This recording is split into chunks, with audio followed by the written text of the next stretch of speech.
This is the Hyundai Ioniq 5, and ever since it came out, people have fallen absolutely in love with it. From its quirky design to its interior to how it drives, it's widely regarded as one of the best EVs around. We've finally got our hands on one, and so we're going to find out if it's as good as people say. I'm Charlie Atkinson, and welcome to EV Power's review of the Hyundai Ioniq 5.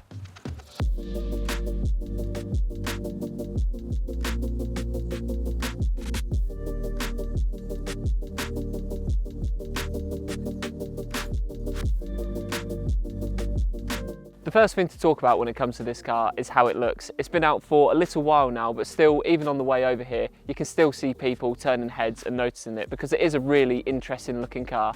It's based off of Hyundai's Concept 45 EV, which is basically the manufacturer's prediction as to how all EVs in the future are going to look. And that's probably the best way to describe the look of this car. It's as if a 9-year-old has designed it, just with a few less rockets and missiles. It's got a really mean looking front end with this continuous bar going all the way here, which gives it a bit of a face like RoboCop, really. It's also got these steep creases at the side, which gives it a nice angular shape to the body. The rear end also looks great with this pixelated light bar going all the way across, which just looks incredible. Now let's talk about the inside of this car, because it's by far my favourite part of the whole Hyundai Ioniq 5 experience. You've got loads of nice expensive feeling materials all around. It does feel nice and premium inside, which is always good. You've got these 4-way adjustable lumbar seats, which are really comfy. And there's also loads of tech as well. You've got a Bose sound system with 7 speakers and also a subwoofer as well. And you've also got these two 12.3-inch touchscreen displays, which are pretty good, and they support Apple CarPlay. But annoyingly, for a car with as much tech as this, you still need a bloody USB cable to connect Apple CarPlay, which is just ridiculous for a car like this.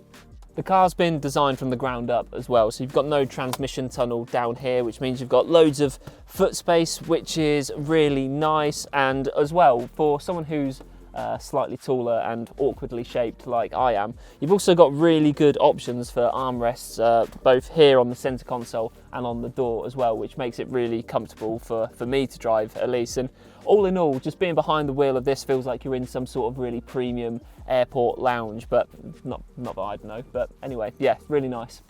So another good feature about these 4-way adjustable lumbar seats is that when you've plugged your car in to charge, they adjust so much that you can actually have a little sleep while they're charging. So with these buttons down here, you can pop this little footrest out down here. Bear with. That's done. And then tilt this back. And then eventually you've got yourself a little bed. And whilst it's charging, you can just have a little kip. And then when you're done, back up. Appreciate this might be a bit of a boring watch, but there you go. And you're ready to go again. So what's it like in the back? Well, let's have a look. If I come over here and use these knockoff Tesla door handles to get in and have a squeeze, actually, it's not that bad. I mean, I'm pretty leggy and my driver seat in position is set up how I would normally drive it, and I've got quite a decent amount of legroom here. There's a lot of foot space as well because of the lack of transmission tunnel. You've got your own little air vent here, which is nice.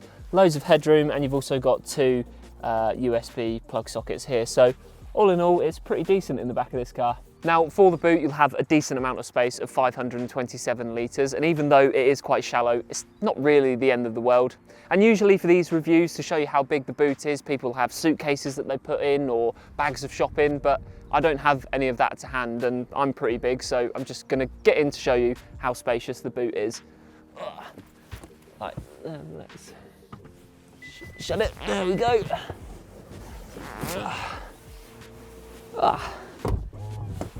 Pretty cozy, there we go.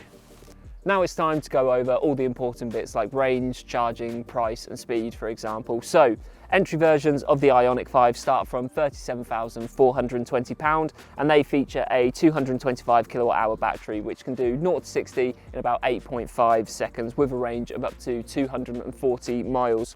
You also have a couple of premium options which go up to about £44,000 in price and a range that goes up to 300 miles with enhanced performance. And then you have this ultimate version here which will let you go from 0 to 60 in 5.2 seconds, and there's a whole host of other options and features available.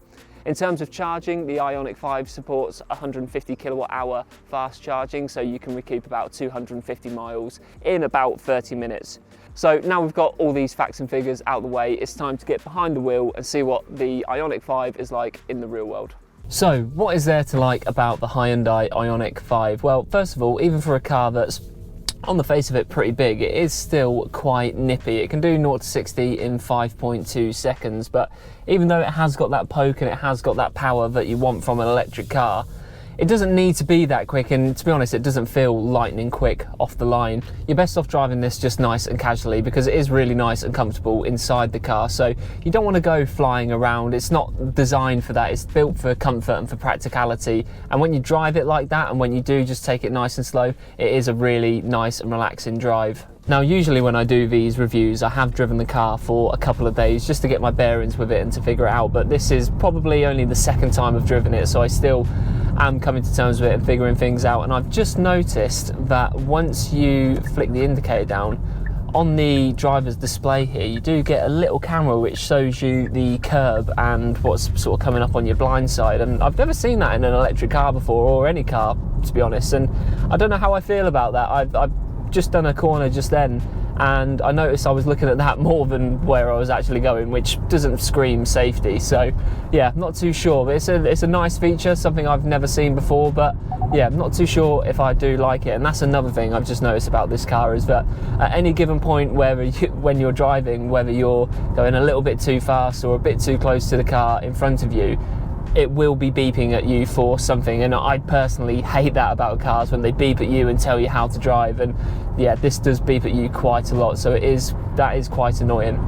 Now in terms of regen braking, you've got these two little flappy paddles behind the steering wheel where you can adjust it and put it on the most severe setting, which will grind you to a complete stop quite suddenly. But I've noticed that if you put it a couple of settings down below, that is the nicest and the easiest to get to grips with. It's not so severe that it will just stop you all of a sudden, sort of sling you back into your seat as soon as you lift up off the throttle. So there are quite a lot of different variations and a few different settings there as well, so you can find what's best for you. But one pedal driving is quite easy with this. It really is easy to get to grips with. Now, as is the case with a lot of electric cars these days, it really is quiet inside this car. You don't get a lot of wind noise and there's not a lot of road noise too either, and that just adds to the whole relaxing and comforting sensation and feeling that you get when you're behind the wheel of this car. Now, I've just found my way onto one of the many country roads around where I live, and to be honest, most of the electric cars I've had have been quite a good ride, and they don't sling you about all over the place, but this is particularly bumpy. I mean, just finding a couple of potholes here and it does jolt you about quite a lot, and even when you go into a corner at a reasonable pace, you do feel like you lean quite a lot, so it doesn't feel the most sturdy for a big sort of SUV crossover type car. At the start of this video, I wanted to know, is the Hyundai Ioniq 5 as good as people say it is? And to be honest, yeah, it's pretty damn good. I like how it looks, I love the interior, and it's got great performance as well. And it's also really practical and it's got good range as well. So if you're considering buying the Hyundai Ioniq 5, you're probably not going to go too far wrong. That's all for this video. If you liked it, then please do remember to like and subscribe. And if you want to see more videos like this, you can also head over to our channel. And if you want daily news coverage, features and much more, you can also head over to evpowered.co.uk. Thanks once again for watching, and we'll see you on the next video.